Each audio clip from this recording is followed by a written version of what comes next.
এনাম ভাই জানতে চেয়েছেন, ভাত খাওয়ার সময় কথা বলা যাবে? ভাত খাওয়ার সময় কথা বলতে শরীয়তে কোনো নিষেধাজ্ঞা নেই। যদিও আমাদের দেশে বিষয়ে প্রচলিত কথা আছে, খাওয়ার সময় কথা বলা যাবে না। এবং গ্রামে মা বোনদেরকে এরকম কথাও বলতে শোনা যায় যে ভাত খাওয়া আর কোরআন পড়া সমান। এই কথা সঠিক নয়। বরং ভাত খাওয়ার সময় তো সব কথাই আমরা বলি, গল্প গুজবও করি, তাহলে শুধু সালাম কেন নিষেধ হবে? এজন্য ভাত খাওয়া অবস্থায় অথবা যে কোনো জিনিস খাওয়া অবস্থায় সালাম দেওয়া যাবে, সালামের জবাবও দেওয়া যাবে, কোনো অসুবিধা নেই। জাহিদ ভাই জানতে চেয়েছেন, ইমাম প্রথম রাকাতে ভুল করার কারণে তিনি শেষে সাহু সেজদা দিয়ে থাকেন, কিন্তু যে ব্যক্তি প্রথম রাকাত পায়নি সেও কি ইমামকে অনুসরণ করে সাহু সেজদা দেবে? উত্তর হলো হ্যাঁ, দেবে। ইমাম যেখানে ভুল করুন, আর ওই টাইমে যে টাইমে ভুল করেছে আপনি যদি অনুপস্থিত থাকেন, আপনি পরে যাইয়া যোগ হন, তাও আপনাকে সাহু সেজদা দিতে হবে, কারণ ইমামের অনুসরণ করা ফরজ। এজন্য সালাম ফিরানো পর্যন্ত ইমাম যা করবে আপনি ইমামকে অনুসরণ করতে থাকবেন। ইমাম যদি কোনো কারণে ভুল করে, যেমন ধরেন 2 রাকাত পরে বসতে হয়, এটাই তো ওয়াজিব, কিন্তু ইমাম ভুলে না বসে দাঁড়াচ্ছে, আর আপনি পিছন থেকে লোকমা দিয়েছেন সুবহানাল্লাহ বলে, ইমাম আপনার লোকমা নেয়নি, উনি দাঁড়িয়ে গেছে। এই অবস্থায়ও আপনাকে ইমামকে অনুসরণ করে দাঁড়িয়ে যেতে হবে। ইমামকে অনুসরণ করা ফরজ। ইমাম পরবর্তীতে ভুলের কারণে সাহু সিজদা দেবেন, আপনিও দেবেন। সুতরাং ইমামের সালাম ফিরানো পর্যন্ত ইমাম যা করে আপনাকে আমাকে তাই করতে হবে। লোকমা ভুল করলে দেবেন, উনি লোকমা না নিলে তাও অনুসরণ করতে হবে। পরে নামাজের সালাম ফিরানোর পর ওনাকে ভুল ধরাইয়ে দিতে হবে। যদি ফরজ ছুটে যায় তাহলে আবার দোহরাইতে হবে উনার নেতৃত্বেই। সুতরাং আপনি ওই রাকাত যদি নাও পান যে রাকাত উনি ভুল করেছে, কিন্তু সাহু সিজদা দেওয়ার সময় আপনাকেও দিতে হবে। আব্দুল আহাদ ভাই জানতে চেয়েছেন, ভিডিও কলে বিদেশ থেকে আপন জনের জানাজার নামাজে শরীক হওয়া যাবে কিনা? না ভাই, এটার সুযোগ নেই।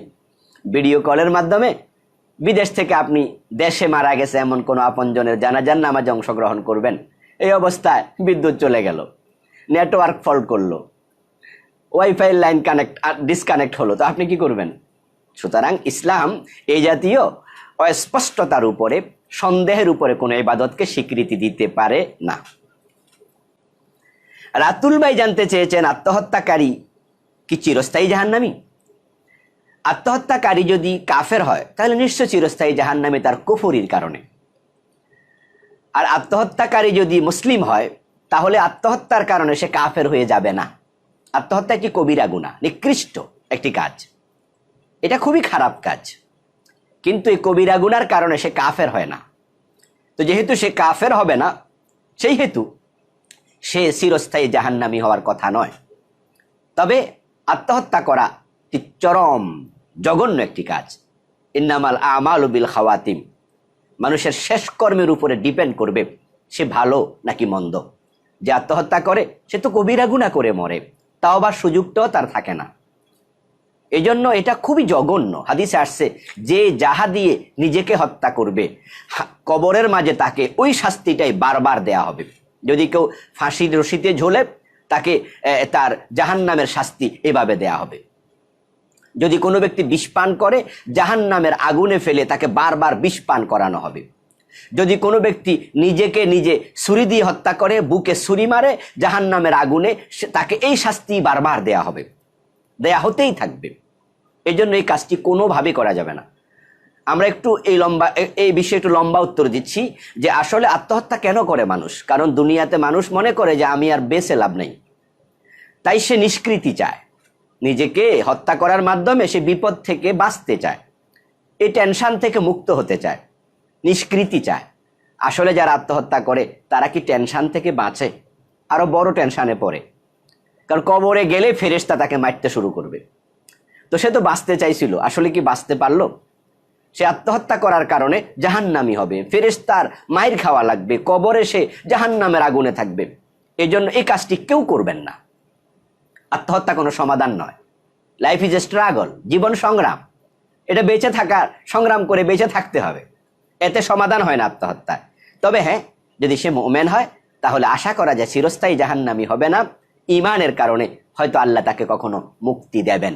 কারণ হাদিসে আসছে, অসংখ্য হাদিস, যার ইমান আছে সে যদি জাহান্নামীও হয় সে কখনো না কখনো মুক্তি পাবে, কারণ ইমান এক বড় দৌলতের নাম। সুতরাং একজন ইমানদারকে আল্লাহ চিরস্থায়ী জাহান্নামী করবেন না। একজন কাফেরও চিরস্থায়ী জাহান্নামী আর একজন মুমিনও চিরস্থায়ী জাহান্নামী। এটা যদি হয় তাহলে ইমানের মর্যাদা থাকলো কই? এখন প্রশ্ন আসলে যে আত্মহত্যা করে সে কি তা ইমানদার? এখানে কথা আসতে পারে। আসলে এমন জঘন্য কাজ যে করে তার ইমান আদৌ আছে কিনা সেটা প্রশ্নবোধক। তবে যেহেতু আমরা নিশ্চিত নই যে আত্মহত্যা যে করছে সে কাফের, সেহেতু আমরা তাকে চিরস্থায়ী জাহান্নামী বলতে পারি না। আমরা তার ব্যাপারেও দোয়া করি যে আল্লাহ এই জাতীয় লোককেও যেন জান্নাত দেয়, কারণ জান্নাত যদি আল্লাহ দেয় আমার তো কোনো অসুবিধা নাই, আল্লাহর জান্নাত তো আর ছোট না। আত্মহত্যাকারীর ইমামতি করবে না বড় কোনো আলেম, ওলামায়ে কেরাম বলেন যে সাধারণ মানুষ করবে, এতে জীবিত মানুষরা শিক্ষা নেবে। এই এবং আপনারা জানেন যারা আত্মহত্যা করে আমরা কিন্তু তাদের জানাজার নামাজ পড়ি। আর যে বিষ খায়া মরে তার কি জানাজার নামাজ আমরা পড়ি না? হ্যাঁ পড়ি। তাহলে বোঝা গেল আমরা তাকে কাফের মনে করছি না, তাকে মুমিনই মনে করছি। আশা করি বুঝতে পেরেছেন।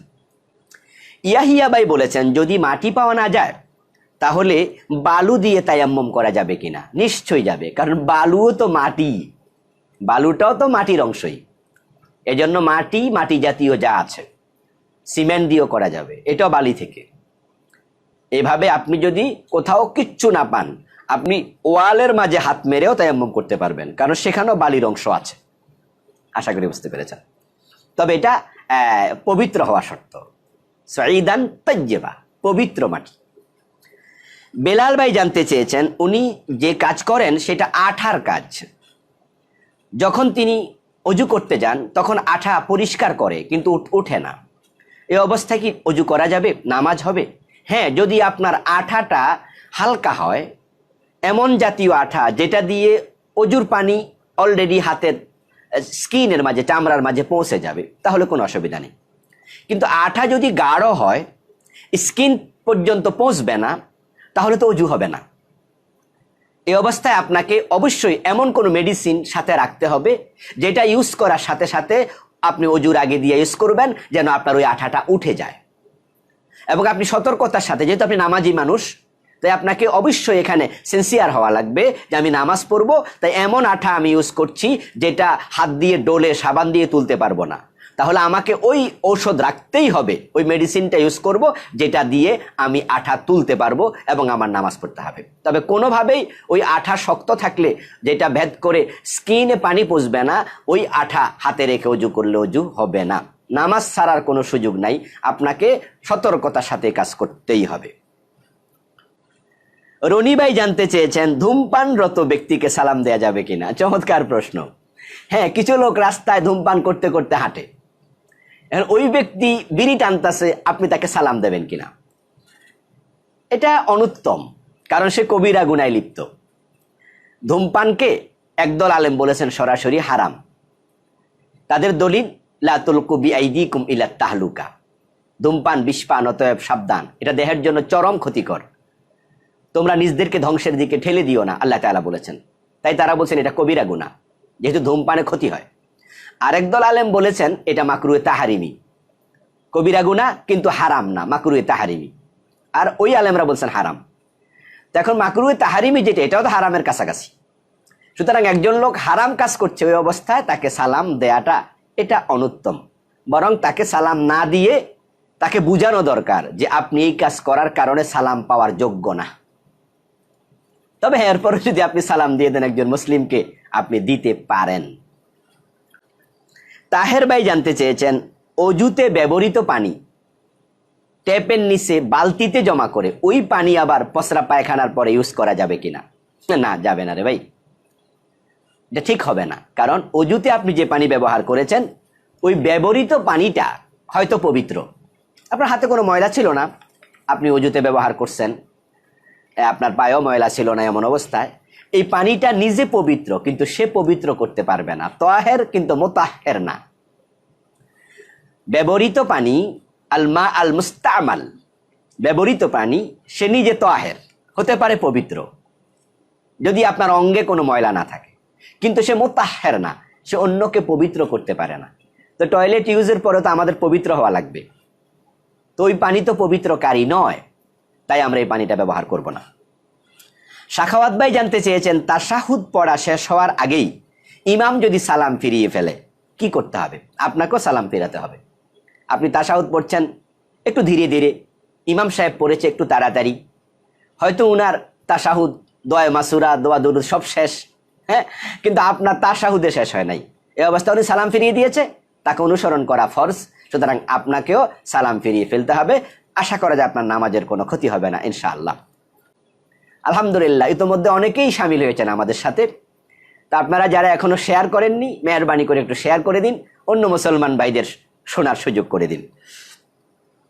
মনির ভাই জানতে চেয়েছেন, কোন সংগঠনের অধীনে বায়াত নেওয়া যাবে কিনা। ঠিক, আরো জানতে চেয়েছেন পীরের হাতে বায়াত নেয়ার বিধান কি। বায়াত নেয়া এটা একটি শরীয়তের পরিভাষা। বায়াত, আমরা রাসূল সাল্লাল্লাহু আলাইহি ওয়াসাল্লামের সময়ও বায়াতের ইতিহাস জানি, তিনি সাহাবায়ে কেরামকে বিশেষ সময় বায়াত নিয়েছেন। ঈমান আনার পরে মূলত বায়াতের প্রশ্ন। বায়াত হচ্ছে আপনি ঘোষণা দেবেন নির্ধারিত কোনো কাজ বাস্তবায়নের জন্য। বায়াত মানে হলো বিক্রি করে দেয়া। এখানে শুধু বিক্রি অর্থে নয়, বরং বায়াত সিদ্ধান্ত ঘোষণার অর্থেও ব্যবহৃত হয়, অভিধানে আপনারা পাবেন।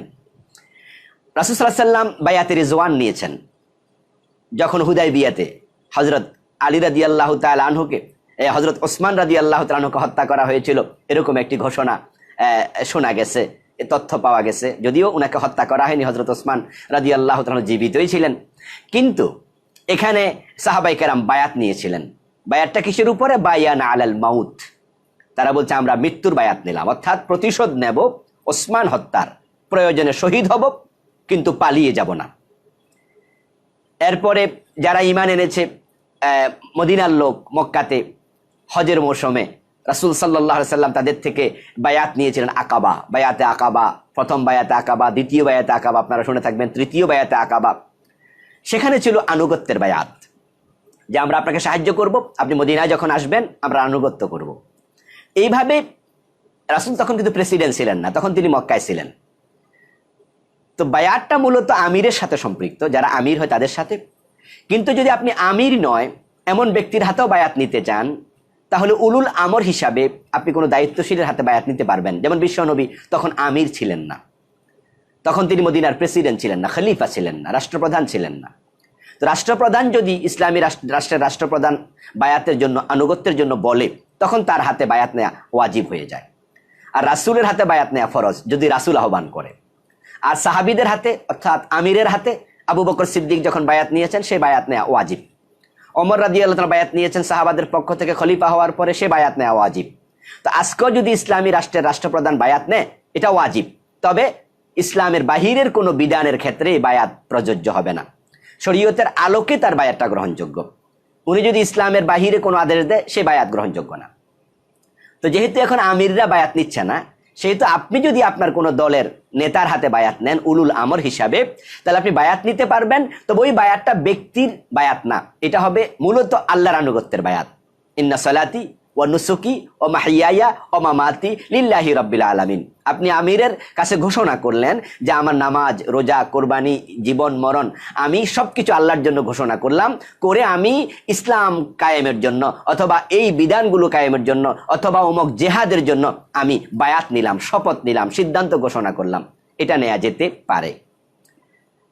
ঠিক পীর সাহেব হুজুর যদি বলেন যে আসেন আপনি নামাজ তরক করবেন না, ঘোষণা দেন, আপনি চুরি করবেন না, ডাকাতি করবেন না, আপনি অন্যায় করবেন না, আসেন আমার সাথে, যে আমরা এই এলাকাকে সুদ মুক্ত করতে চাই, মাদক মুক্ত করতে চাই, আপনারা শপথ ঘোষণা করুন। তাহলে এইভাবে যদি শপথ ঘোষণা করে, বায়াত ঘোষণা করে, সিদ্ধান্ত ঘোষণা করে, পীর সাহেব হুজুরের হাতও নেওয়া যেতে পারে। ব্যক্তির হাতে নিতে আপত্তি নেই। আমিরের হাতেরটা হলো ওয়াজিব, আর এটা হবে মুস্তাহাব।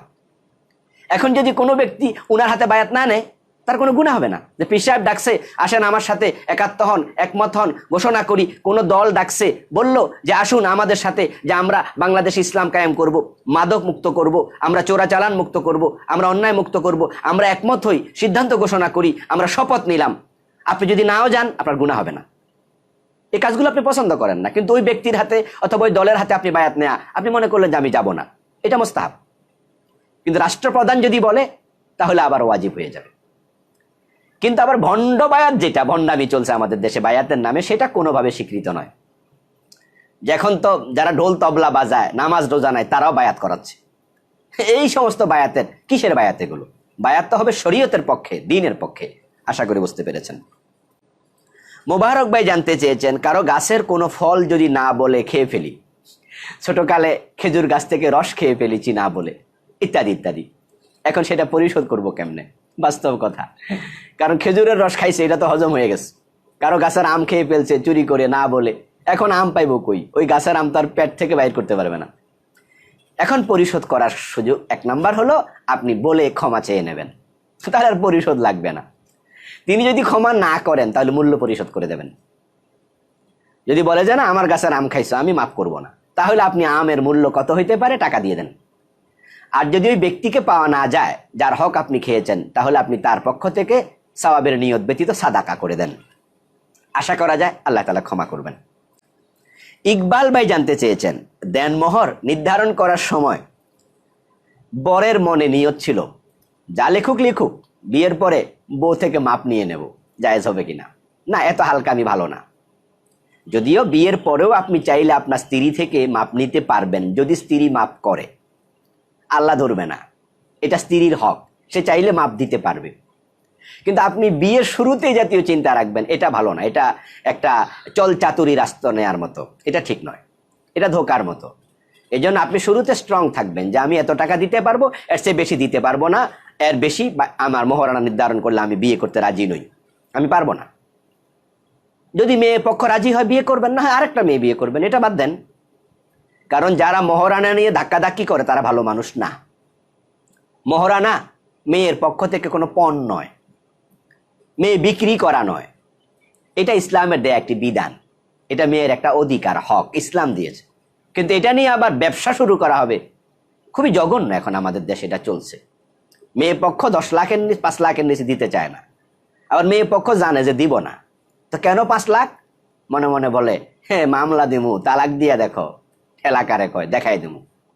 তো বিয়ের আগে মামলার চিন্তা, কিসের আত্মীয়তা? ঠকবাজি এগুলো। আত্মার সম্পর্ক থেকে আত্মীয়তা হয়। আর আপনি মেয়ে দিতে গিয়ে শুরুতে ভাবতেছেন ওই জামাইরে আটকাবেন ভবিষ্যতে, এই চিন্তাগুলো খুবই হীনতর চিন্তা। এই জন্য এটা পরিহার করুন। হ্যাঁ হ্যাঁ, স্বামীর যতটুকু সামর্থ্য আছে, আবার মেয়েটারও সম্মানের দিকে তাকাতে হবে, তাদেরও আত্মসম্মান আছে। তাই দুদিক রক্ষা করে, এটা নিয়ে ঝগড়া ফাসাদ না করে, মনোমালিন্য না করে, সুন্দরের ভিতরে এটা সমাধান করা উচিত।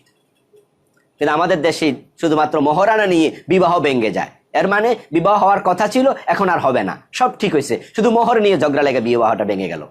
এটা যেন কোনোভাবে না হয়। এবং যে মোহর নির্ধারণ করা হবে সেটা দিতে আপনি বাধ্য। মেয়ে মুখে মুখে বললো ছেড়ে দিলাম, কিন্তু সে আদালতে গিয়ে যদি আবার মামলা দেয়, ওই কাগজ দাখিল করে আপনাকে কিন্তু পুরাটাই দিতে হবে। তবে হ্যাঁ, মুখে মাফ করলে আদালতে আখেরাতে আমল নামাতে সকল কথা রেকর্ড থাকে, তাহলে হয়তো আপনি মাফ পাবেন ইনশাআল্লাহ। সোহেল ভাই জানতে চেয়েছেন যে গাড়িতে করে জেনে শুনে এমন যাত্রী বহন করা যাবে যে যাত্রী মদের ব্যবসা করে, মদ সাপ্লাই দিচ্ছে, অথবা হোটেলে নারী সাপ্লাই দেয়, ওই নারী কি নিয়ে যাওয়া যাবে? না ভাই, জেনে শুনে এটা করা যাবে না।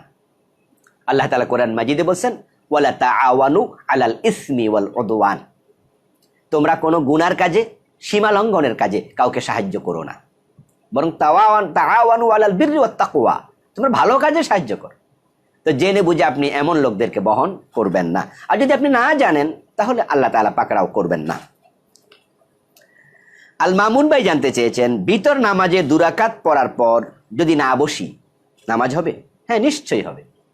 একসাথে 3 রাকাত, শেষ বৈঠক হবে। 2 রাকাত পরে বসা দরকার নাই, বরং এই হাদিসটা অধিকতর সহিহ। 2 রাকাত পরে একবার বসে তারপরে আপনি আবার আরেক রাকাত পরে বসবেন, এটাও হাদিসে আছে, তবে এটা তুলনামূলক কম সহিহ। যেটা আমাদের দেশে চলছে এটা আছে, তবে অধিক সহিহ হলো 3 রাকাত একসাথে পড়ে শেষ বৈঠক করা। মাঝে মাঝে 1 রাকাত বিতির পড়ি, তাকে ঠিক, শুধু 1 রাকাত বিতির না পড়াই ভালো। যদিও 1-2টি হাদিসে পাওয়া যায়, তবে সেখানে আছে ফাইন খাশিতা সুবহা ফারকা রাকাতান, যদি তুমি মনে করো তাহাজ্জুদ পড়তে পড়তে সুবহ সাদেক তুলু হয়ে যাচ্ছে, তাহলে 1 রাকাত। অথবা আপনি শেষ রাতে বিতির পড়বেন, এই চিন্তা করে ঘুমাইছেন যে তাহাজ্জুদও পড়বো, বিতিরও পড়বো, কিন্তু ঘুম থেকে জেগে দেখেন সুবহ সাদেক হওয়ার আর 5 মিনিট বাকি, 3 মিনিট বাকি, তাহলে তাহাজ্জুদ পড়ার সুযোগ তো নাই, 3 রাকাতে বিতিরের সুযোগও নাই। তাহলে ফাইন খাশিতা সুবহা ফারকা রাকাতান, ওই হাদিসের আলোকে আপনি তখন শুধু 1 রাকাত পড়বেন, যেটা 1 রাকাতের হাদিসও পাওয়া যায়। তবে 2 রাকাত পড়ছেন, 2 রাকাত করে করে পড়ছেন, পরবর্তীতে 1 রাকাত পড়ছেন, এই হাদিস আছে, এটা হলে কোনো অসুবিধা নেই।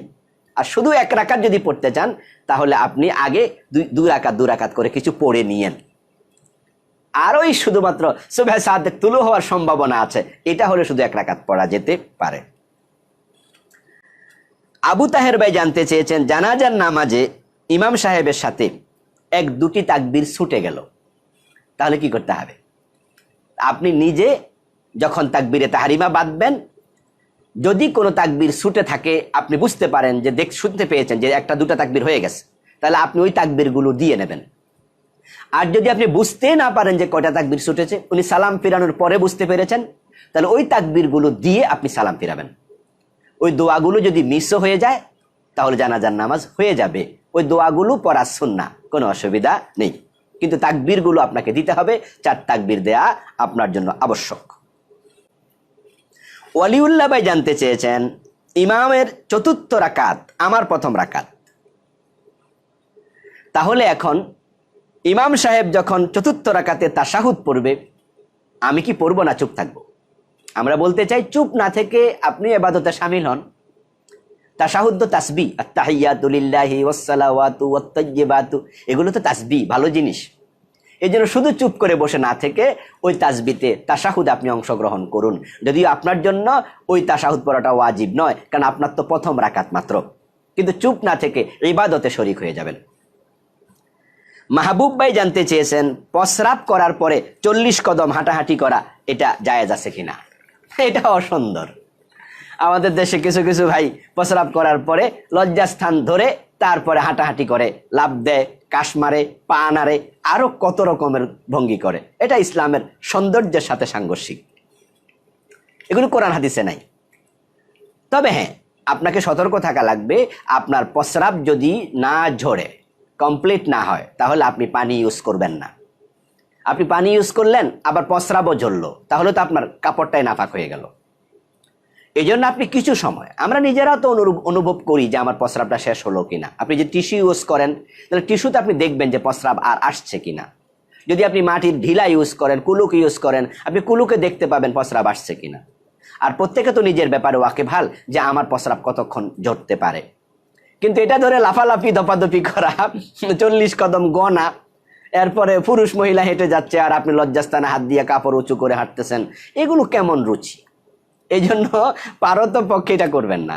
তবে হ্যাঁ, এমন অবস্থা যে প্রস্রাব করছে যারা, লাইন ধরে গেছে, তা আপনি প্রস্রাব করে প্রস্রাব ঝরা পর্যন্ত প্রস্রাবখানায় খাড়ায় থাকলেন, পিছনের লোকেরা লাইন পড়ে আছে, ওই অবস্থায় আপনার উচিত প্রস্রাব ঝরা পর্যন্ত একটু সরে গিয়ে দাঁড়ানো।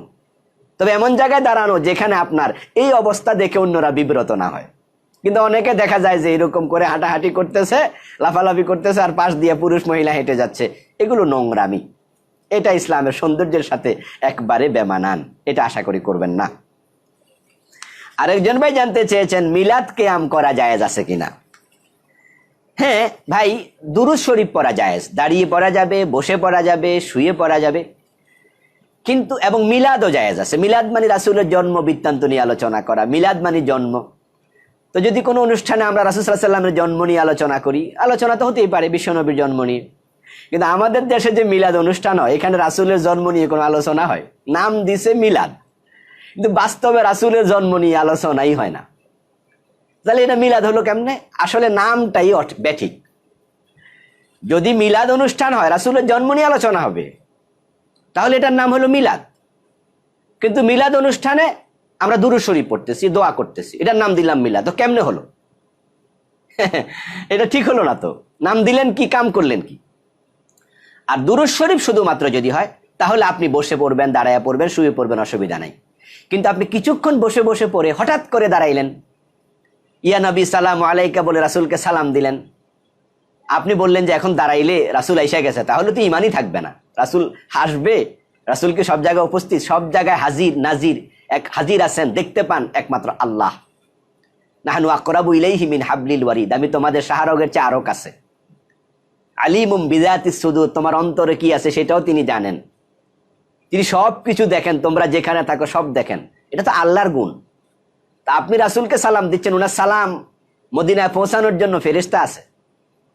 আল্লাহর হাবিব বলেন, ইন্না লিল্লাহি মালাইকাতান সাইয়াহিনা ফিল আরদ ইউবাল্লিগুনি মিন উম্মাতিস সালামা, যে আল্লাহর কিছু ফেরেশতা আছে যে ফেরেশতাগুলো তামাম দুনিয়াতে বিচরণ করে আমার উম্মতের সালাম আমার কাছে পৌঁছায়। ইউবাল্লিগুনি, তারা আমার কাছে পৌঁছায়, মিন উম্মতি, আমার উম্মতের পক্ষ থেকে আসসালামা, সালামগুলো তাদের সালাম পৌঁছায়। তো রাসূল আসবে কেন? এখন রাসূল যদি না আসে, আপনি বললেন যে না আমি তো আকীদা রাখি না, তাহলে দাঁড়াইলেন কেন? বলবেন দাঁড়ায় সালাম দিলে সম্মান হয়, তাহলে নামাজের মাঝে আত্তাহিয়াতুতে সালাম দেন না, আসসালামু আলাইকা আইয়ুহান নাবিয়্যু ওয়া রাহমাতুল্লাহি ওয়া বারাকাতুহু, তখন কি দাঁড়ায় যান? তখন তো বসে বসে দেন। রাসূলের অসম্মান হইলে তো আপনি তখনও দাঁড়াইতে হতো। এগুলো সব মন গড়া বানোয়াট কথাবার্তা। এই জন্য মিলাদ অনুষ্ঠানের নামে আমাদের দেশে যেরকম কেয়াম হয়, ইয়া নবী সালাম আলাইকা হয়, এগুলো অনেকে করছেন আপনারা, কিন্তু আপনারা যে করছেন দলিল তো নাই, হাদিসের একটা কিতাবও তো নাই। মিলাদ নামক এই যে কেয়াম আছে, কোন হাদিসে আছে? আচ্ছা আমি তো আলহামদুলিল্লাহ কওমি মাদ্রাসাও দাওরা করছি, আলিয়াতে কামিল করছি, ফিকাতে করছি, হাদিসে করছি, ইউনিভার্সিটি লাইনও পড়ছি, সর্বোচ্চ ডিগ্রি পিএইচডিও নিছি। এই যে ছোটখাটো একটু লেখাপড়া করছি, কোন সিলেবাসে পাইলাম এটা? আপনারা তো পান নাই। এই যে মিলাদ নিয়ে জান্ডা ফাটাই ফেলতেছে একদল লোক, এটা নিয়ে ঝগড়া ফাসাদ মারামারি, মোটেও তো নাই। আলিয়া সিলেবাসও নাই, কওমি সিলেবাসও নাই, ক্লাস 1 থেকে কামেল পর্যন্ত কোথাও তো নাই। দলিল ছাড়া একটা কাম চলছে, এটা নিয়ে আবার মনে করতেছে অনেক ভালো কাম করে ফেলছি। এটার নামে তো বেদাত। সওয়াবের নিয়তে যদি এমন কাজ করে যেটা ইসলামে নাই, এটার নামে তো বেদাত। আপনার পায়ে ব্যথা আছে, আপনি দাঁড়ায় দাঁড়ায় দুরূদ শরীফ পড়েন, আমরা মানা করছি কোনোদিন? কিছুক্ষণ বসে পড়ছেন, এখন একটু মনে করতেছেন দাঁড়ায় পড়ি, পড়তে পারেন। যদি মনে করেন যে এরকম করা ইবাদত, তাহলে তো আপনার এটা বেদাত হয়ে গেল। এবং বেদাতে সাইয়্যা, কিন্তু এটা ছোট মোটো বেদাত হবে না, বেদাতে সাইয়্যা হবে। কারণ শুধুমাত্র বেদাতে হাসানা উপকরণের ক্ষেত্রে জায়েজ, যেমন মাদ্রাসা বানানো, এটা বেদাতে হাসানা, এটা উপকরণ, এটা ইসলামের মূল কাজ না। আজ থেকে 500 বছর আগে মাদ্রাসা ছিল না, সাহাবায়ে কেরাম কোনো মাদ্রাসায় পড়েননি। গাছতলায় পড়ছেন, দারে আরকামে পড়ছেন, মসজিদে নববীতে পড়ছেন। এখন মাদ্রাসা আমরা বানাই, এটা শিক্ষার উপকরণ হিসাবে, সহযোগী হিসাবে, কিন্তু ইবাদত হিসাবে নয়। এই জন্য যদি কেউ মাদ্রাসায় না পড়ে, আমরা কি তারা কাফের কইছি? তাকে আমরা ফাসেক কইছি, কবিরা গুনাহগার কইছি? না, ইলম শিখা ফরজ। আপনি মাদ্রাসায় না পড়েও যদি শিখেন তাহলে তো চলবে। ইমাম বুখারী কোন মাদ্রাসায় পড়ছে? এখন কিন্তু আমরা যে মিলাদ কিয়াম করছি, এটা তো ইবাদত বানাইছি, যেটা করলে সওয়াব আছে, না করলে ঝগড়া হইব এটা লইয়া। ইমামতি চলে যায়, কিয়াম না করলে ইমামতি চলে যায়। আজকে শুনলাম এক মসজিদে খতিব নেবে, সেখানে ইন্টারভিউ, তারা অ্যাডভার্টাইজমেন্ট দিয়েছে, সেখানে ব্র্যাকেটে লিখছে যে ইমামকে মিলাদ কিয়াম করতে হবে। তাহলে ওনারা কি মনে করলো? এটাকে ইবাদত বানিয়ে ছাড়লো। এটা বেদাত সাইয়্যা, তখন এটা কবিরা গুনাহ রূপ নেবে। আশা করি বুঝতে পেরেছেন। ফারুক ভাই তিনি বলেছেন, বিদেশে যারা থাকেন তাদের যদি ভিসা না থাকে, কাগজপত্র না থাকে, তাহলে তাদের এই ইনকাম বৈধ হবে কিনা? ইনকামটাও বৈধ হবে না, কারণ সে তো কাজ করেই ইনকাম করছে। কিন্তু সেই দেশের আইনের বিপরীতে থাকার কারণে এই কাজটা ঠিক হবে না। আপনি যান না, আজ থেকে 200 বছর পিছনে যান, 300 বছর পিছনে যান, তখন দেখবেন যে ভিসার সিস্টেমটাই ছিল না। বাংলাদেশের মানুষ পাকিস্তান চলে গেছে, পাকিস্তানের মানুষ আফগানিস্তান চলে গেছে, দরকার নাই, কোনো ভিসা টিসা ছিল না। তাহলে এখন এটা দুনিয়ার একটা প্রক্রিয়া আর কি, এখন সিস্টেমটা একটু চেঞ্জ হয়েছে, ভিসার সিস্টেম করছে, এটা রাষ্ট্রীয় একটা আইন আর কি। তাই ইনকামটা বৈধ হবে, কিন্তু যেহেতু রাষ্ট্রীয় আইন আছে, রাষ্ট্রীয় আইনের প্রতি শ্রদ্ধা থাকা উচিত। তাই আমরা বলবো যে কাগজপত্র করে থাকেন। সোহাগ ভাই জানতে চেয়েছেন, চোখ বন্ধ করে নামাজ পড়া যাবে কিনা? চোখ বন্ধ করে নামাজ পড়া মাকরুহ, তবে যদি আপনি মাঝে মাঝে খোলেন, মাঝে মাঝে বন্ধ করেন, তাহলে অসুবিধা নেই। কারণ নামাজের সময় চোখ থাকবে কোথায়? সেজদার জায়গায়, এটা হলো সুন্নাহ। তো সুন্নাহর খেলাফ মাকরুহে তানজিহি, মাকরুহে তাহরিম হবে না, অসুন্দর। অনেকের চোখ বন্ধ করলে নামাজে মনোযোগ তৈরি হয়, আর চোখ খোলা রাখলে মন এদিক সেদিক চলে যায়, তখন তারা নামাজে মনোযোগের জন্য অনেক সময় চোখ বন্ধ করেন। আমরা বলি করতে পারেন, তবে সারাক্ষণ করবেন না, মাঝে মাঝে করবেন, মাঝে মাঝে আবার খুলবেন। সোহেল ভাই জানতে চেয়েছেন ব্যবসা করতে গিয়ে কত % পর্যন্ত লাভ করা যাবে। ভাই, এটা ইসলাম নির্ধারণ করে দেয়নি। যারা ফুটপাতে ব্যবসা করে তাদের পার্সেন্টেজ, আর যারা শপিং মলে ব্যবসা করে তাদের ব্যবসার পার্সেন্টেজ তো সমান হলে চলবে না। কারণ ফুটপাতে ঘর ভাড়া নাই, দোকান ভাড়া লাগবে না, বিদ্যুৎ বিল নাই, দিনের বেলা ব্যবসা করতেছে। আর ওই ব্যবসাটা আপনি যদি শপিং মলে করেন তাহলে আপনার একটু খরচ বেড়ে যাবে, তাই ব্যবসা একটু বেশি করা লাগবে। এর জন্য ইসলাম নির্ধারণ করে দেয়নি। তবে হ্যাঁ, এটা জুলুম যেন হয়ে না যায় যে আপনি একটা পণ্য বিক্রি করেন, সেটাতে আপনি এমন পরিমাণ লাভ করলেন অন্য ব্যবসায়ীরা এত বেশি লাভ করে না, তাহলে আপনারটা একটু জুলুমের পর্যায়ে চলে গেল। এবং মানুষ কিন্তু এটা ভালোভাবে নেয়ও না। তো যেহেতু মানুষ ভালোভাবে নিচ্ছে না, তার বোঝা গেল সামাজিক কৃষ্টি কালচারের সাথে সাংঘর্ষিক। যেমন ধরেন একটা লুঙ্গি আপনি বিক্রি করলেন, কিনছেন 500 টাকা, বিক্রি করলেন আপনি 700 টাকা 800 টাকা, আপনার দোকান ভাড়া খরচপাতি ইত্যাদি সব মিলে। ঠিক আরেকজন ওই লুঙ্গিটা বিক্রি করলো 1200 টাকায়। তাহলে ওই লোক যদি শোনে যে এই লুঙ্গিটা ওই দোকানে 700 টাকা দিয়ে পাওয়া যায়, একই লুঙ্গি উনি 1200 নিতেছে, তাহলে সে কিন্তু আপনাকে এসে বকাবকি করবে এবং সে বলবে, আর্গুমেন্ট করবেই যে আপনি এটা কি করলেন। তাহলে বোঝা গেল যে আপনি পার্সেন্টেজ করতে গিয়ে সতর্ক থাকা লাগবে যেন জুলুম হয়ে না যায়। আশা করি বুঝতে পেরেছেন। রবিউল ভাই জানতে চেয়েছেন রাষ্ট্রধর্ম ইসলাম থাকা বা না থাকার সুবিধা অসুবিধা কি।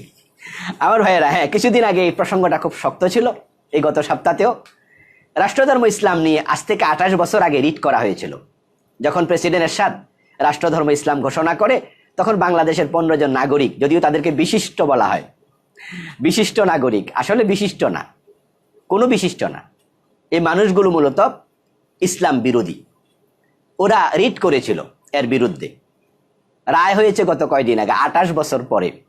আদালতকে আমরা ধন্যবাদ জানাচ্ছি যে আদালত তাদের রিট খারিজ করে দিয়েছে। আসলে রাষ্ট্রধর্ম ইসলাম যে এরশাদ সাহেব ঘোষণা করছিলেন, উনি হয়তো ইসলামের প্রতি একটা তার এক্সট্রা শ্রদ্ধা ভালোবাসার কারণে ঘোষণা করেছেন। এটা ঘোষণা না করলেও ইসলাম এদেশে থাকতো না তা নয়। গত পরশুদিন আদালত যদি রাষ্ট্রধর্ম ইসলাম বাতিল করে দিত, ইসলাম এদেশ থেকে মুছে যেত, ব্যাপারটা তাও নয়। এটার সাথে ইসলামের কোনো সম্পর্ক নাই। তবে হ্যাঁ, রাষ্ট্রভাষা যদি বাংলা হয়, রাষ্ট্রধর্ম ইসলাম হতে আপত্তি কোথায়? রাষ্ট্রভাষা বাংলা চাই আন্দোলন হয়েছিল 52-তে। তো রাষ্ট্রভাষা ইসলাম এরশাদ সাহেব করেছেন, অসুবিধা নেই, তো করতে পারেন। কিন্তু এটা করা ফরজও নয়, ওয়াজিবও নয়, সুন্নতও নয়, মুস্তাহাবও নয়, এটা একটা আবেগের বিষয়। কিন্তু তুলে দেয়া কুফরি। এই জন্য আমি আমার ফেসবুকে একটা স্ট্যাটাসও দিয়েছিলাম, এটা তুলে দেয়া কেন কুফরি? কারণ যারা তুলতে চায় তারা ইসলামের প্রতি অশ্রদ্ধা জ্ঞাপন করছে। যেমন ধরেন কেউ আপনাকে এক টুকরো সাদা কাগজ দিল, এই সাদা কাগজে আপনি সোনার বাংলা গান লেখেন, আপনার কবিতা লেখেন, মনে যা আসা তাই লিখলেন। আরেকজন ওই সাদা কাগজে বিসমিল্লাহির রহমানির রহিম লিখলো। এই যে সাদা কাগজে সে বিসমিল্লাহ লিখলো, এটা কি সে বাধ্য? এটা কি ফরজ, ওয়াজিব, সুন্নত? কিচ্ছু না, মনে চাইছে লিখছে। কিন্তু যদি কেউ সেটা কেটে দিতে চায়, বিসমিল্লাহর প্রতি অশ্রদ্ধা রেখে যদি সে কাটতে চায়, এটা কুফরি হয়ে যাবে। তাহলে বিসমিল্লাহ লেখাটা ফরজ, ওয়াজিব, সুন্নত, নফল কিচ্ছু না, এটা আপনার ইচ্ছা। কিন্তু লিখে ফেললে কাটা যাবে না, কাটলে কুফরি হবে অশ্রদ্ধার কারণে। এখন যারা রাষ্ট্রভাষা বাংলা সংবিধান থেকে রাষ্ট্রভাষা ইসলাম সংবিধান থেকে রাষ্ট্রধর্ম ইসলাম সংবিধান থেকে মুছতে চায়, তারা কি ইসলামের প্রতি ভালোবাসা নিয়ে মুছতে চায়? মোটেও না, অশ্রদ্ধা নিয়ে মুছতে চায়, এটা কুফরি হবে। আদালত, ধন্যবাদ যে আদালতকে ধন্যবাদ দিচ্ছি যে আদালত আলহামদুলিল্লাহ এটা রিটটা খারিজ করে দিয়েছে। যদি এটা করতো সরকার দারুণভাবে সমালোচিত হতো। তবে হ্যাঁ, রাষ্ট্রধর্ম ইসলাম বাদ দিলে কিছু ক্ষতির দিক আছে। সেটা হলো, সংবিধান থেকে যখন ইসলামের নাম নিশানা সব মুছে দেবে, তখন সংবিধানটা 100% সেকুলার হয়ে যাবে। যখন 100% সেকুলার হয়ে যাবে, তখন যারা হিন্দু, বৌদ্ধ, খ্রিস্টান আছে, তারা তখন কিছু প্রশ্ন তুলবে, বলবে যেহেতু আমাদের সংবিধান দেশে ইসলামের রাষ্ট্রীয়ভাবে কিছুই নাই, সুতরাং জাতীয় মসজিদ থাকবে কেন? জাতীয় ঈদগাহ থাকবে কেন? তাহলে জাতীয় মন্দির কেন থাকবে না? তাদের জাতীয় চার্চ কেন থাকবে না? জাতীয় প্যাগোডা কেন থাকবে না? তারা এই কথাগুলো তুলবে অদূর ভবিষ্যতে। কিন্তু আলহামদুলিল্লাহ, যেহেতু সংবিধানে রাষ্ট্রধর্ম ইসলাম আছে এবং এদেশের সংখ্যাগরিষ্ঠ মানুষ মুসলিম, তাই তারা এই কথাগুলো তুলতে পারবে না, যেহেতু এটা সাংবিধানিকভাবে স্বীকৃত এদেশের রাষ্ট্রধর্ম ইসলাম। তাই এটা কোনোভাবে যেন মুছে ফেলা না হয় সে বিষয়ে আমাদের এই দেশের সকল মুসলমানকে সোচ্চার সচেতন থাকতে হবে এবং এই কুফরির কারণে। আশা করি বুঝতে পেরেছেন। এনাম ভাই জানতে চেয়েছেন, পিতা মাতা যদি নেশা করে ছেলে তাকে বুঝানোর পরেও তারা যদি ফিরে না আসে করণীয় কি? আমার ভাইরা, বাবা এবং মা যদি অন্যায় করে তাদেরকে বুঝানো এটাই আপনার দায়িত্ব, এর চেয়ে বেশি কিছু কিন্তু করবেন না। বাবা মা যদি কাফেরও হয় খারাপ ব্যবহার করা জায়েজ নেই, আর আপনি তাদেরকে বুঝালেন আদবের সাথে, তারা যদি না শোনে এই জন্য আল্লাহ আপনাকে পাকড়াও করবে না, তাদের জবাব তারা আল্লাহর কাছে দেবে। ইয়াসিন আরাফাত ভাই জানতে চেয়েছেন, তাকবীর এবং তাসবির মাঝে পার্থক্য কি? ইমাম যখন ভুল করে আমরা সুবহানাল্লাহ বলি, কিন্তু বাংলাদেশে আল্লাহু আকবার বলার প্রচলন আছে, কেউ কেউ আমরা এটাও বলি। উনি বলতে চান তো আল্লাহু আকবার এটাও কি তাসবিহ নয়? না ভাই, এটা হলো তাকবীর। পার্থক্য আছে, তাসবিহ মানে সুবহানাল্লাহ আর তাকবীর মানে আল্লাহু আকবার, দুটা দু জিনিস। হাবিবুর রহমান ভাই জানতে চেয়েছেন, নামাজের মধ্যে হাসির জবাব দেয়া যাবে কিনা?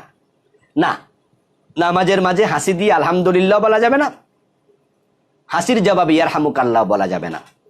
তবে যদি কেউ হাসি দিয়ে আলহামদুলিল্লাহ ভুলে বলে ফেলে, যেহেতু এটা কোরআনের আয়াতের অংশ, এই হিসাবে নামাজ বাতিল হবে না, কিন্তু ইয়ারহামুকাল্লাহ বললে নামাজ বাতিল হয়ে যাবে। তাই হাসির জবাবে ইয়ারহামুকাল্লাহ বলা যাবে না নামাজের ভিতরে। আব্দুর রাজ্জাক ভাই জানতে চেয়েছেন, নামাজের সালাম ফিরানোর পর মাথায় হাত রেখে কাউকে কাউকে দোয়া করতে দেখা যায়, এটা কি হাদিস দিয়ে সাব্যস্ত? না ভাই, মাথায় হাত দিয়ে এভাবে কোনো দোয়া পড়া নামাজের সালাম ফিরিয়ে এটা হাদিস দিয়ে সাব্যস্ত নয়। এমন কোন হাদিস আছে আমার জানা নেই, আল্লাহু আলাম। ডার্ক কিং আইডি থেকে জানতে চেয়েছেন, মুত্তাকি জিনেরা কি জান্নাত পাবে? হ্যাঁ, চমৎকার প্রশ্ন। মুত্তাকি জিন যারা, অর্থাৎ জিনদের মাঝে যারা ভালো ইমানদার, তারা জান্নাত পাবে কিনা? অধিকাংশ আলেম বলেন না, জান্নাত শুধু মানুষের জন্য। যারা মুত্তাকি জিন তাদেরকে জান্নাতের শফিস বানিয়ে রাখা হবে, আর যারা গায়রে মুত্তাকি তারা জাহান্নামী হবে। জান্নাত শুধু মানুষের জন্য। জান্নাতের সৌন্দর্য বর্ধনের জন্য মুত্তাকি জিনদেরকে আল্লাহ শফিস বানাবেন, বানিয়ে তাদেরকে জান্নাতে রাখবেন, কিন্তু জান্নাতের নেয়ামত ভোগের জন্য নয়, বরং জান্নাতীদের সৌন্দর্য বৃদ্ধি করার জন্য। হাসান ভাই জানতে চেয়েছেন, মাগরিবের ওয়াক্ত কতক্ষণ থাকে? থাকে শফক দুরুবিত হওয়া পর্যন্ত। শফক হলো পশ্চিম আকাশের লালিমা, সূর্যাস্তের পরে পশ্চিম আকাশে যে লালিমা ওঠে শফক বলে, সেটা দুরুবিত হতে 1 ঘন্টার বেশি সময় লেগে যায়। আমাদের দেশে প্রচলিত আছে যে মাগরিবের সময় খুব কম, মোটেও সঠিক নয়। তবে হ্যাঁ, আমরা শুধু নামাজ পড়তে চাই না, আমরা নামাজকে তাড়াতাড়ি পড়তে চাই, এটাই হলো সুন্নাহ। তবে মাগরিবের সময়টা 1 ঘন্টার কিছু, 1 ঘন্টার কাছাকাছি সময় থাকে।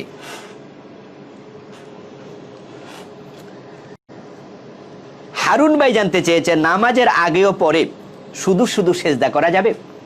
মসজিদে বসে আছি, কোনো কাজ নাই, একটু সেজদা দিলাম। না ভাই, ওলামায়ে হানাফ বলেন নামাজ ব্যতীত সাধারণভাবে তেলাওয়াতে কোরআনের আর কোনো সেজদা নেই। নামাজ ব্যতীত 1-2টা সেজদা দেবেন এটা নেই, শুধু কোরআন তেলাওয়াতের সময় যখন সাজদার আয়াত আসবে আপনি সেজদা দিতে পারবেন।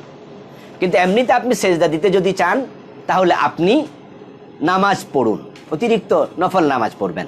নামাজ ব্যতীত শুধু সেজদা আলাদা নেই। আশা করি বুঝতে পেরেছেন। সালাউদ্দিন আইয়ুবী ভাই জানতে চেয়েছেন, বাজনা সহ ইসলামী সঙ্গীত শোনা যাবে কিনা? না ভাই, ইসলামী সঙ্গীতের সাথে বাজনা ঢুকানোর কোনো সুযোগ নেই। শুধুমাত্র ধফ বাজানো জায়েজ, তাও বিবাহের অনুষ্ঠানে অথবা ঈদের অনুষ্ঠানে, সেটাও ছোট ছোট মেয়েরা বাজাতে পারবে, বড়রা বাজাবে এটা হাদিসে নেই। ছোট ছোট মেয়েরা বাজিয়েছে সেটা হাদিসে আছে। ধফ ছাড়া গান, বাঁশি, আপনার গান, বাঁশি, হারমোনিয়াম, তবলা, ঢোল এগুলো ব্যবহার করে ইসলামী সঙ্গীতকে অপমান করা হচ্ছে। যারা আপনারা করছেন প্লিজ বন্ধ করুন। এ বিষয়ে আমি আমার বিদাত বইতে কয়েক পৃষ্ঠা লিখেছি। কোরআন, হাদিস এবং বিভিন্ন ওলামাদের আকওয়াল দিয়ে। আল্লাহর হাবিব বলেছেন শেষ জামানায় কিছু লোক এই গান বাজনাকে জায়েজ বানিয়ে ফেলবে। এই বাজনা জঘন্য, এগুলো শয়তান, মাজামির, শয়তানের অস্ত্র। এই জন্য আমাদের কিছু ভাই এটা করছেন আপনারা, আপনাদেরকে আমরা বিনীত আরজ করব, খালি কণ্ঠে কি ইসলামী সঙ্গীত শোনে না মানুষ? কে বলেছে শোনে না?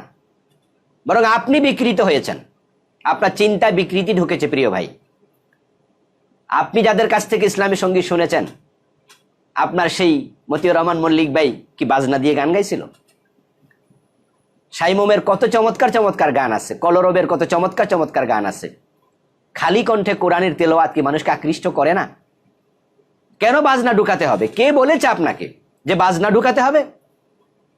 বরং এর কারণ ইসলামী গানের প্রতি যে একটা ভালোবাসা ছিল মানুষের, সেটা ঘাটতি হচ্ছে, সেটা কমে যাচ্ছে। এই জন্য আপনারা যারা এটা করছেন, মেহরবানি করে এই গান বাজনায় বাদ্যযন্ত্র ব্যবহার করা বন্ধ করুন, মেহরবানি করে প্লিজ এটা বন্ধ করুন। আপনি খালি গানটা গান। ইসলামী গান তো আর বিকৃত রুচির লোকেরা শোনে না, শোনে যারা তারা তো সবাই শালীন মানুষ। এই জন্য আমরা যারা ইসলামী সঙ্গীত শুনি, আমরা কি বাজনার জন্য শুনি নাকি ভাই? আপনার কণ্ঠে যে আল্লাহ মাধুরী দিয়েছে সেটা দিয়ে আপনি গাইতে থাকুন। শব্দের কারণে, আপনার কণ্ঠের কারণে আমরা আকৃষ্ট হব ইনশাআল্লাহ। রাকিব ভাই জানতে চেয়েছেন সূর্য উদয়ের পর 23 মিনিট অপেক্ষা করে ইশরাক এবং শাস্ত্রের নামাজ একসাথে পড়া যাবে কিনা? ইশরাক সূর্য উদয়ের পরে পড়বেন, শাস্ত্র আরো একটু পরে পড়বেন। তবে হ্যাঁ, যদি কোনোদিন ব্যস্ত থাকেন তাহলে আপনি একসাথেও পড়তে পারেন, কোনো অসুবিধা নেই। শামীম ভাই জানতে চেয়েছেন মাগরিবের 1 রাকাত জামাতে পেলাম, বাকি 2 রাকাত পড়বো কিভাবে? জীবন ঘনিষ্ঠ প্রশ্ন, চমৎকার।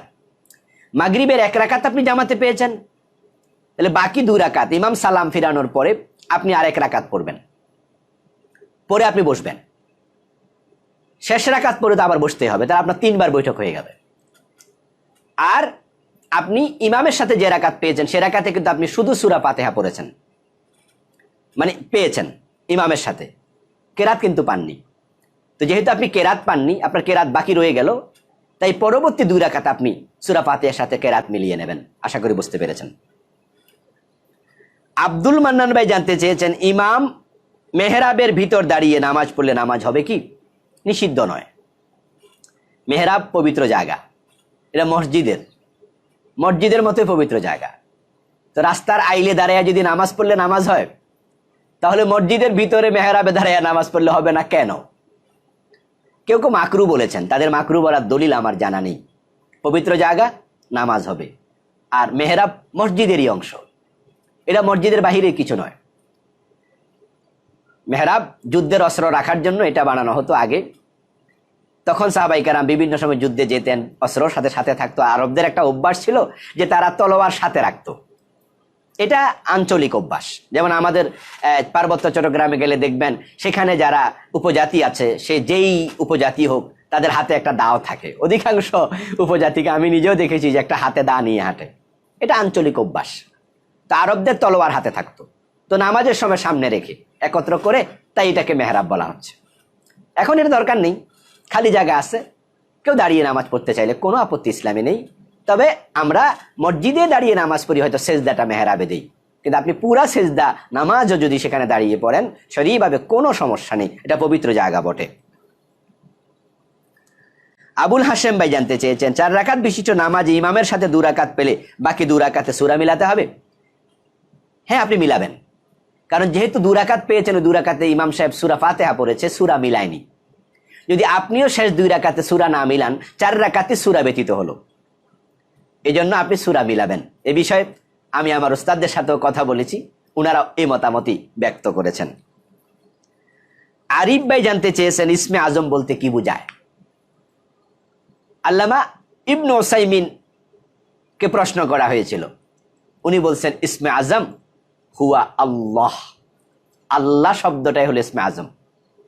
আল্লাহর এটা জাতি নাম, সবচেয়ে বড় নাম ইসমে আজম। তো ভিন্ন ভিন্ন বিমত কেউ কেউ ব্যক্ত করেছেন। কেউ বলেছেন লা হাওলা আল হাইয়ুল কাইয়ুম, এটা ইসমুল আজম। আল্লাহুম্মা ইন্নাকা আনতাল্লাহ লা ইলাহা ইল্লা আনতা আহাদুন সামাদ লাম ইয়ালিদ ওয়া লাম ইউলাদ ওয়া লাম ইয়াকুল লাহু কুফুয়ান আহাদ। কেউ বলছেন এটা ইসমে আজম। তবে আমিও ইবনে উসাইমিন এর সাথে একমত যে আল্লাহ শব্দটাই হলো সবচেয়ে বড় নাম, এটাই ইসমুল আজম। মুখলিসুর রহমান ভাই জানতে চেয়েছেন মুনাজাত শেষে দুহাত মুখে বা বুকে মোছা যাবে কিনা, হাদিস দ্বারা প্রমাণিত কিনা। হ্যাঁ, হাদিসে আছে, তবে হাদিসটা একটু জয়ীফ। রাসূল সাল্লাল্লাহু আলাইহি ওয়াসাল্লাম দুহাত তুলে মুনাজাত করতেন, দোয়া শেষ হাত নামিয়ে ফেলতেন, এটাই হলো সহি। কিন্তু আমরা আমাদের একটু জয়ীফ। খনিকের মুসাফির আইডি থেকে জানতে চেয়েছেন প্রথম বৈঠকে তাশাহুদের সাথে দোয়ায়ে মাসুরা পড়লে কিনা। ওলামায়ে হানাফ বলেছেন 4 রাকাত বা 3 রাকাত বিশিষ্ট নামাজের প্রথম বৈঠকে শুধু তাশাহুদ পড়বেন। দুরূদ শরীফ পড়লে, দোয়ায়ে মাসুরা পড়লে আপনাকে ওলামায়ে হানাফ সাহু সিজদা দিতে বলেছেন, যদিও অন্যান্য মাসলাকের ওলামাগণ বলেছেন সাহু সিজদা লাগবে না। ফখরুল ইসলাম ভাই জানতে চেয়েছেন ইমামের পিছনে মুক্তাদি সূরা ফাতিহা পড়তে হবে কিনা। ইমামের পিছনে মুক্তাদি সূরা ফাতিহা পড়তে হবে কিনা, এ বিষয়ে আমরা গত পর্বে আলোচনা করেছি যে এ বিষয়ে পড়তে হবে না, এই মতটাই প্রাধান্য দিয়েছি আমরা। ওলামায়ে হানাফ এটাই বলেছেন মান কানা লাহুল ইমাম ফাকিরাতুল ইমাম কিরাতুল লাহু, যার ইমাম আছে ইমামের কেরাত মুসল্লির কেরাত হিসাবে গণ্য হবে। আর ইমাম, কিন্তু রাসূল সাল্লাল্লাহু আলাইহি ওয়াসাল্লাম থেকে কোনো সহিহ হাদিস পাওয়া যায় না। মাঝখানে একটু ডিসকানেক্ট হয়ে গিয়েছিলাম, হয়তো নেটওয়ার্কে প্রবলেম করছিল, তবে হাসান পর্যায়ের হাদিস পাওয়া যায়। রাসূল সাল্লাল্লাহু আলাইহি ওয়াসাল্লামের পিছনে আমরা সূরা ফাতিহা না পড়ে আমরা চুপ থাকবো, ইমামেরটা শুনবো, অথবা ইমামেরটা আমাদের জন্য যথেষ্ট হয়ে যাবে। জাহিদুল ইসলাম ভাই জানতে চেয়েছেন গরুকে খাসি করা যাবে কিনা। হ্যাঁ, নিশ্চয় যাবে। গরুকে খাসি করা যাবে, ছাগলকে খাসি করা যাবে, শরীয়ভাবে কোনো নিষেধাজ্ঞা নেই। মারুফ জানতে চেয়েছেন আজানের মতো ইকামতেরও কি জবাব দিতে হবে। হ্যাঁ, আজানের মতো ইকামতেরও জবাব দিতে হবে, এটা সুন্নাহ। রাসূল সাল্লাল্লাহু আলাইহি ওয়াসাল্লাম বলেছেন যে সামি'তুমুল মুয়াজ্জিন ফাকুল মিসলা মা ইয়াকুল, মুয়াজ্জিন যা বলবে তোমরা শুনে সেটাই বলো। সুতরাং আমরা শুধু আজানের জবাব দেব না, ইকামতেও আমরা জবাব দেব। ইকামত যখন কাদ কামাতিস সালাহ বলা হয় তখন তার জবাবে কি বলা হবে, তার জবাবে কাদ কামাতিস সালাহ বলা হবে, এটাই সহিহ। তবে একটি জয়ীফ হাদিসে পাওয়া যায় যে আকামাহা ও আদা, আকামাহাল্লাহু ওয়া আদামাহা, যখন মুয়াজ্জিন বলবে কাদ কামাতিস সালাহ তখন আপনি বলবেন আকামাহাল্লাহু ওয়া আদামাহা, যে আল্লাহ এটাকে কায়েম করুক, এটাকে দায়েম রাখুক। এটা বলা ব্যাপারে হাদিস আছে, তবে হাদিসটা জয়ীফ। সহিহ হলো আপনিও বলবেন কাদ কামাতিস সালাহ। যখন মুয়াজ্জিন ফজরের আজানে বলে আসসালাতু খায়রুম মিনান নাওম, তার জবাবে কি বলা হবে, আপনি তখন তার জবাবে বলবেন আসসালাতু খায়রুম মিনান নাওম, আপনি এটাই বলবেন ফাকুলু মিসলা মা ইয়াকুল। আল্লাহর হাবিব বলছেন, এটা সহিহ হাদিস, যে মুয়াজ্জিন যা বলে তুমিও তা বলবে। কিন্তু একটি হাদিসে পাওয়া যায়, বক্তব্য পাওয়া যায়, যেটা আমরা আমাদের দেশে শুনি, সাদাক্তা ওয়াবারিরতা, সাদাক্তা ওয়াবারিরতা। এই বিষয়ে ওলামাদের মাঝে চরম দ্বন্দ্ব লক্ষ্য করা যায়। কেউ কেউ এটাকে জায়েজ বলেছেন, কেউ কেউ এটাকে বলছেন না জায়েজ। বিশেষ করে আল্লামা মোল্লা আলী কারি মিরকাতুল মাফাতি থেকে তিনি লিখেছেন লাইসা লাহু আসল, সাদাক্তা ওয়াবারিরতা এটা বলার কোনো ভিত্তি নেই। কেউ কেউ বলেছেন এটা জায়েজ আছে, তবে এই কথাটার পক্ষে শক্ত অবস্থান ওলামাদের পাওয়া যায় না। তাই আমরা আসসালাতু খায়রুম মিনান নাওম এর জবাবে বলবো আসসালাতু খায়রুম মিনান নাওম। এগুলো জরুরি মাসলা, জানা লাগবে এগুলো, যেহেতু আমরা প্রতিদিন এর মুখোমুখি হই। সোয়াইব ভাই বলেছেন ইসলামী ব্যাংকের এজেন্ট শাখা খুলতে পারবো কিনা। আশা করি খুলতে পারবেন। ইসলামী ব্যাংকে যেহেতু বৈধ লেনদেন হয়, শরীয়ভাবে সেটা ফলো করা হয়, সুতরাং আপনি নিজে এটা খুলবেন। শরীয়তের একটু কাজে আরো একটু এগিয়ে আসলেন, সুদমুক্ত ব্যাংকিংয়ে এক ধাপ এগিয়ে গেলেন, এটা করা যাবে। তবে আপনি যখন করবেন তখন কোনোভাবে সুদের সাথে সম্পৃক্ত হচ্ছেন কিনা সতর্ক থাকবেন, হলে আপনাকে এটা বন্ধ করে দিতে হবে। কোনোভাবে সুদের সাথে সম্পৃক্ত হওয়া যাবে না। আহসানুল্লাহ ভাই জানতে চেয়েছেন বিয়ের সময় স্ত্রীকে যে স্বর্ণালংকার দেয়া হয় সেটা মহারানা হিসাবে দেয়া যাবে কিনা। হ্যাঁ, নিশ্চয়ই দেয়া যাবে, কারণ স্বর্ণ বিক্রি করলে টাকা হবে। আপনি 3 লাখ টাকা স্বর্ণ দিয়েছেন, এটাকে আপনি মোহর হিসাবে দিয়ে দিতে পারবেন। তবে মনে রাখতে হবে, যখন এটা মোহরানা হিসাবে গণ্য হবে তখন এই স্বর্ণের মালিকানা আপনি আর দাবি করতে পারবেন না। কয়েকদিন পরে একটু প্যাঁচ লাগবে, বিপদ লাগবে, আর আপনি বলবেন যে স্বর্ণটা দাও, বিক্রি করে দেই। কিভাবে? এটা তো আপনি মালিকই না, এটার মালিক তো মেয়েটা। তবে তার থেকে আপনি কর্জ হিসাবে নিয়ে যদি বিক্রি করেন তাহলে তাকে আবার কিনে দিতে হবে, কিন্তু আপনি স্বর্ণকে মোহরানা হিসাবে দিতে পারবেন, কোনো অসুবিধা নেই। ইমরান ভাই জানতে চেয়েছেন বিয়ের পর স্বামী স্ত্রী থেকে কতদিন আলাদা থাকতে পারবে। স্ত্রীর থেকে স্বামী আলাদা থাকতে পারবে কতদিন, সেটা কোরআন হাদিসে সুস্পষ্ট পাওয়া যায় না। তবে হযরত ওমর রাদিয়াল্লাহু তাআলা আনহু, ওনার মেয়ে, আমাদের মা উম্মুল মুমিনিন হাফসা রাদিয়াল্লাহু তাআলা আনহাকে জিজ্ঞাসা করেছিলেন। এই মর্মে একটি বক্তব্য পাওয়া যায় যে একজন স্ত্রী তার স্বামী থেকে কতদিন আলাদা থাকলে সে নিজে ভালো থাকতে পারে। তখন মা হাফসা বলেছেন 4 মাস। হযরত ওমর রাদিয়াল্লাহু তাআলা আনহু তখন সার্কুলার ঘোষণা করেছেন, যারা সেনাবাহিনীতে চাকরি করে, দূরে চাকরি করে, তাদেরকে 4 মাস অন্তর অন্তর যেন ছুটির ব্যবস্থা করা হয়। হ্যাঁ, যদি কেউ 6 মাস থাকতে চায়, 1 বছর থাকতে চায়, 2 বছর থাকতে চায়, স্ত্রী থেকে অনুমতি নিতে হবে। ইসলাম নির্ধারণ করে দেয়নি। কিন্তু পরিতাপ হলো আমাদের বিদেশি ভাইয়েরা, তারা অনেকেই বিদেশ গেলে আসতে চায় না, 2 বছর, 3 বছর, 5 বছর, 7 বছর থাকতেছে। এটা স্ত্রীর জঘন্যভাবে হক নষ্ট করা হচ্ছে, মারাত্মকভাবে হক নষ্ট করা হচ্ছে। আপনি কবিরা গুনাহগার হচ্ছেন। স্ত্রী যদি আপনাকে মাপ না করে, আল্লাহ আপনাকে পাকড়াও করবেন। কেন তার হক নষ্ট করলেন? তার অধিকার আপনি কেন নষ্ট করলেন? আর বিদেশি যারা আপনারা আমার আলোচনা শুনছেন, জানি আপনারাও সেখানে বাধ্য হয়ে থাকছেন, আপনাদেরও শখ আছে আসার, পারছেন না। কিন্তু না, ডাল ভাত খেলে কি হয় না? কোরমা ফলাও খেতে হবে। দেশে লাখ লাখ কোটি কোটি মানুষ কি আসে না ডাল ভাত খেয়ে বেঁচে আসে না? মানুষ কি পান দোকান করে না, মুদি দোকান করে না? যারা গরিব তারা কি রিক্সা চালায় বউ নিয়ে থাকছে না? তা আপনি বড় লোক হয়ে থাকতে হবে কেন? বাড়ি গাড়ি অনেক কিছু লাগবে কেন? আসলটাই তো নেই, বউ তো কাছে নেই, সন্তান কাছে নেই। এটা ঠিক না। এই জন্য আপনারা নিশ্চয়ই দেশে আসতে হবে। স্ত্রী থেকে অনুমতি নেবেন যে আমি কি আসবো। যদি বলে আসো, কোনো দেরি করবেন না, চলে আসবেন। অনেক বোনেরা আমাদের কাছে অভিযোগ করে, কয়েকদিন আগে একজন বোন করেছে যে হুজুর, কয়েক বছর বিয়ের পরে নাকি মাত্র 1 মাস পেয়েছে, এখন বাচ্চার বয়স 7 না 8 বছর। ওই যে 1 মাসে বাচ্চা হয়েছে, আর বাচ্চা হওয়ার পর থেকে আসে না। ওই মেয়েটা কেঁদে দিয়েছে যে হুজুর, আমাদেরকে কোনো অধিকার নেই, আমরা মুসলিম, যাবো কোথায়, আমরা কার কাছে বলবো, বিপদও তো পা বাড়াতে পারি না। এই জন্য আপনারা বুঝতে হবে স্ত্রীর মন। আর বিদেশিরা যারা এরকম নেগলেন্সি করেন, আপনাদের কিন্তু অনেকে স্ত্রী পরকীয়া লিপ্ত, অনেকের, সবার না। এগুলো আমাদের কাছে মেসেজ আসে। যাদের স্বামী বিদেশ থাকে অনেক দিন, তাদের শতকরা 50-র বেশি স্ত্রী পরকীয়া করছে। মনে রাখবেন, বিবাহিত নারীর পরকীয়া কিন্তু জঘন্য। বিবাহিত নারীদেরটাই তো পরকীয়া বলে, বিবাহিত লোকদের প্রেম, অন্যের সাথে প্রেম। অবিবাহিতদের প্রেম জেনা হয় কম, বিবাহিত লোকদের প্রেম জেনাই হয় বেশি, কারণ তারা জেনার জন্য প্রেম করে। সাবধান, আপনি যে বিদেশ থাকছেন, আপনার স্ত্রীকে দীর্ঘদিন রেখে আসতে চান না, মনে রাখবেন এটা কিন্তু মারাত্মক। আর যে সমস্ত ভাইরা বিদেশ থেকে আসতে চান, বউ মানা করে, এটাও কিন্তু মারাত্মক। কারণ বউ কি মানুষ না? তার কি চাহিদা আছে না? আপনি 3 বছর আসেন না, 2 বছর আসেন না, 6 বছর আসেন না, বউ বলে কি আইসো না, থাকো, আপনি বুঝবেন যে সে অন্য কোনো জায়গায় আকাম করতেছে। সবার ক্ষেত্রে না, এটা অধিকাংশের ক্ষেত্রে। কারণ সেও তো মানুষ, তার কি চাহিদা নাই? সে মানা করে কেন? অন্য জায়গায় সে কোনো সুবিধা নিচ্ছে।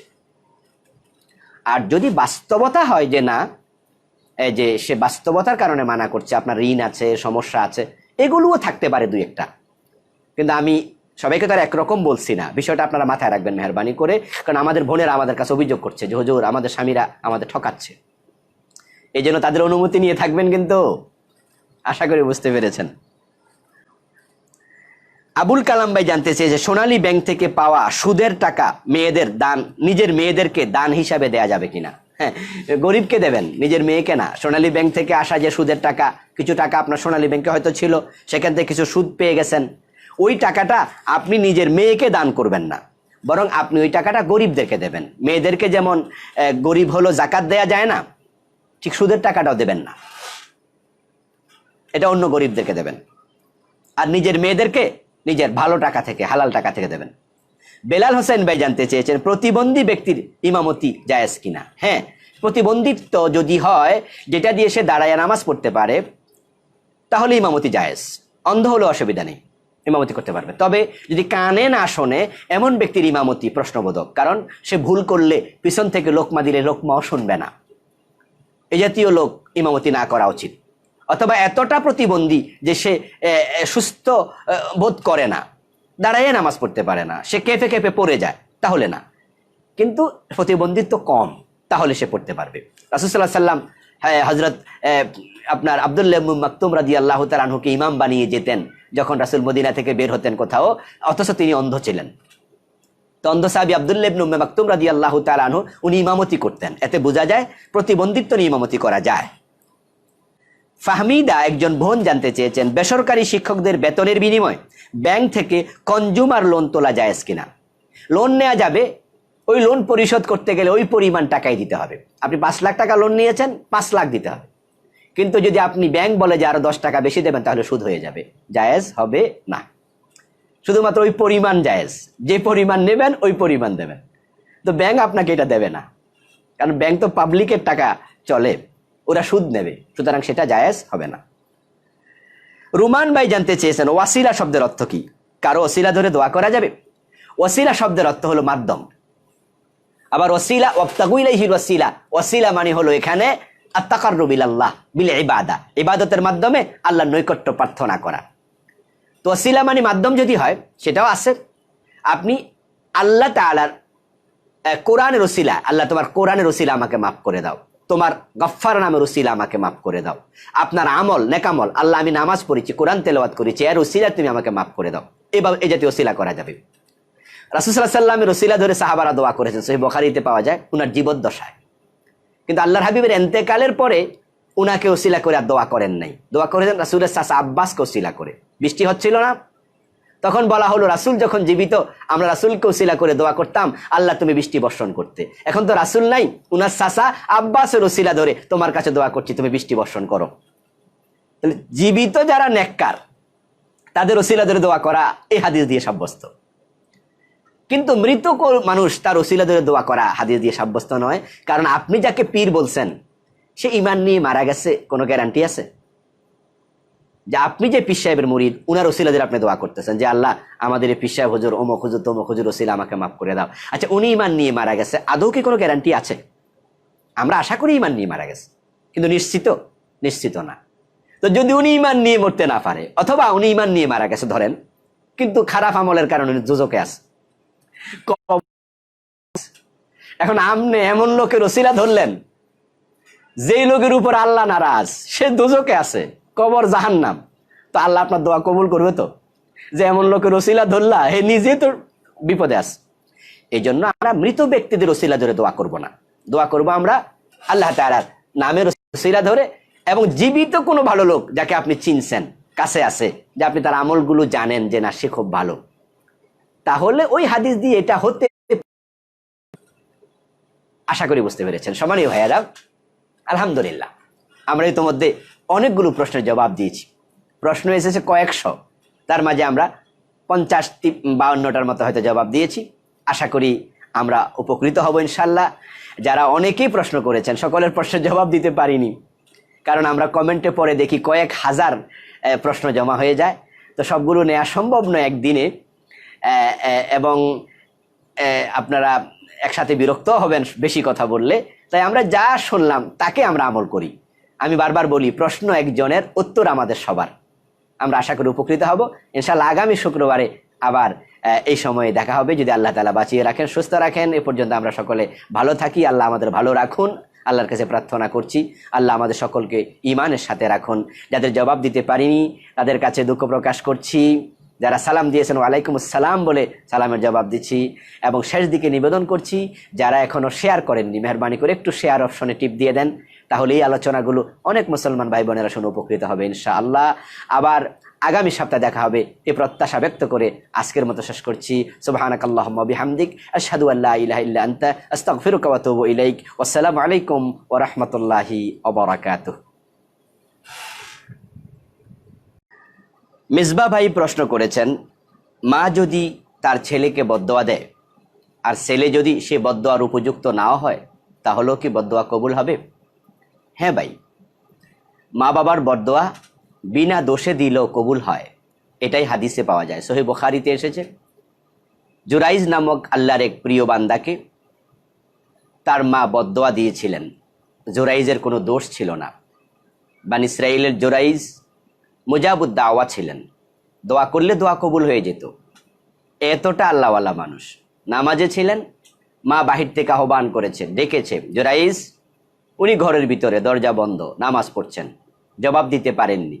বলছেন, আল্লাহ, আমার নামাজ এবং আমার মা কোনটা করি? পরে সিদ্ধান্ত নিলেন যে আমার নামাজ আমি সমাপ্ত করব। ইতোমধ্যে মা ওনাকে এভাবে 3 বার ডেকেছেন, উনি জবাব দিতে পারেননি, নামাজেই ছিলেন।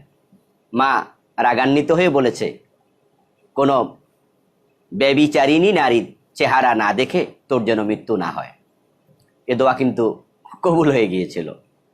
এক পর্যায়ে বিশাল ঘটনা হাদিসে রয়েছে, সহিহ বুখারীতে, ঠিকই ব্যভিচারিণী নারীর সাথে ওনার সাক্ষাৎ হয়েছিল। কোনো এক নারী তাকে অভিযোগ করেছিল জেনার। উনার কোনো অপরাধ ছিল না, উনি জেনা করেন উনি, কিন্তু ব্যভিচারী নারীর সাথে ওনার সাক্ষাৎ হয়েছিল। মায়ের বদদোয়া কবুল হয়ে গিয়েছে। এই জন্য মা বাবার বদদোয়ার ব্যাপারে আমাদের সতর্ক থাকা লাগবে। এমন কোনো আচরণ করা যাবে না যে আচরণের কারণে মা বাবা বদদোয়া দিতে পারেন।